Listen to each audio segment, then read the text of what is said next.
waqooyiga Suuriya ma joogaan ciidamo Maraykan ah sida uu sheegay wasiirka difaaca Maraykanka Maraykanku. Dowladda Maraykanku ciidamadeeda ayay ka soo saartay waqooyi bari Suuriya. Waxa uu sheegay Esbar in ka bixitaankaasi aanu ahayn mid dhammaystiran balse ay sii joogi doonaan dalka Suuriya.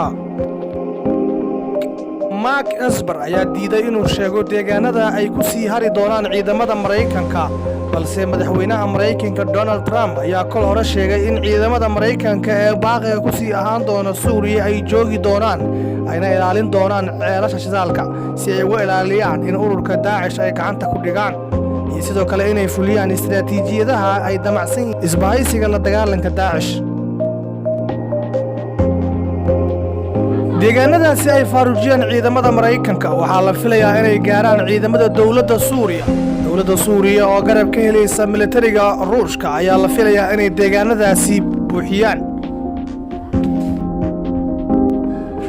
dhanka kale ciidamada Turkiga ee howlgalka ka wada waqooyiga Suuriya ayaa laga cabsi qabaa inay iyana ku baahan deegaanadaasi si ay u buuxiyaan firaaqa Maraykanku uu sameeyay.